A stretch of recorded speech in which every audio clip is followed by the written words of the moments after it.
Di sela-sela keramaian lalu lintas Jakarta, tampak seorang pria lanjut usia mengayuh sepedanya perlahan-lahan dari satu tempat ke tempat lain. Ia mengais rupiah sebagai penjual bantal kapuk di ibu kota. Namanya Idin Sopandi, atau biasa disapa Aki Idin oleh para pelanggannya. Usianya tak lagi muda. Tahun ini kakek yang telah dikaruniai 5 anak dan 5 cucu ini menginjak usia 72 tahun. Namun semangatnya berjualan seakan tidak pernah luntur. Sejak pertama kali membuat dan menjual perabot kamar tidur seperti bantal, guling, dan kasur pada 70-an, Aki Idin masih setia dengan profesi yang telah ia tekuni nyaris sepanjang hidupnya. Kalau tahu pertama kali itu yang ngajarin siapa? Iya bapak. Oh ayah? Iya ya, iya bapak. Terus udah bisa gitu ikut ke Jakarta.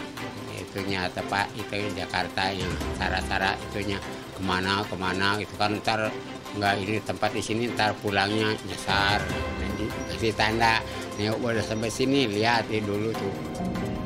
Rute berjualan pria kelahiran Garut, Jawa Barat ini selalu berbeda setiap hari. Barang yang Aki jual tergolong tahan lama dan seorang tidak setiap hari membelinya, sehingga ia harus memutar otak bagaimana cara untuk mendapatkan uang setiap hari. Pagi ini Aki berkeliling di permukiman padat penduduk di kawasan Cikini, Jakarta Pusat. Mulutnya sesekali mengucapkan nama barang dagangan yang ia ikat erat di jok penumpang.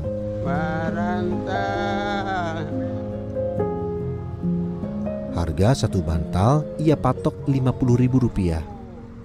Tetapi tidak jarang ada pembeli yang memberinya uang lebih. Kalau kualitasnya gimana? Ya lumayan bagus. Orang kita juga nggak bisa bikin. Satunya berapa beli? Kalau ngutang sih, kalau kontan sih cepet deh, kasihan. Satu cepet, tahu sampai 100. Satu bantal. Namun ada juga pembeli yang menawar dengan harga yang membuat dahinya berkerut. Ya barang berapa satunya? 75, ya, nawar 10.000. Kalau 10.000 mah ibu, nih uang dari saya, beliin kapuk aja sini. Kapuk harganya 32.000. Harga kapuk 32.000. Ibu nawar segitu. Kalau beli kayaknya 15.000 nih. Kayaknya enggak, belum diisi 15.000. Kalau udah jadi mah 50-an itunya, itu 50-an. Sering yang nawar begitu? Ya, oh banyak, yang banyak yang nawar itu. Nah, itu. Cuaca panas dirasa Aki Idin lebih baik ketimbang hujan karena air bisa merusak barang dagangannya.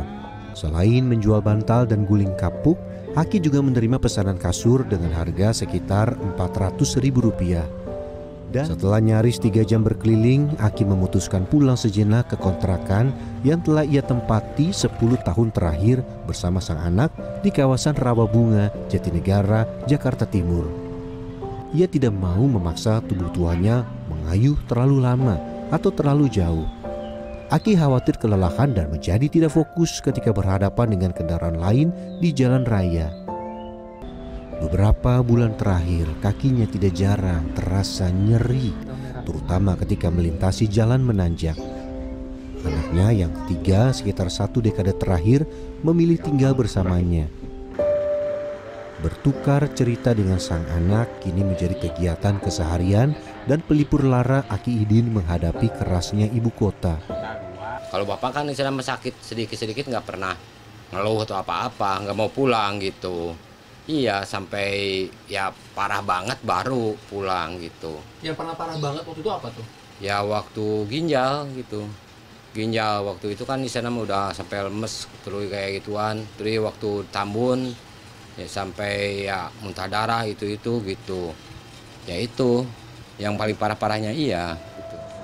Musibah kebakaran pada 2012 menjadi pemicu utama Dadi Wahyudin meninggalkan kampung halaman dan mengikuti jejak sang ayah menjadi pembuat dan penjual bantal kapuk di Jakarta.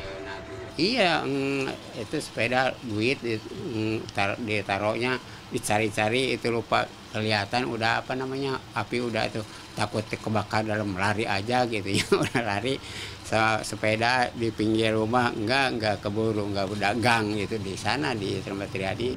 Walau khawatir akan keselamatan sang ayah, mereka tidak punya pilihan lain.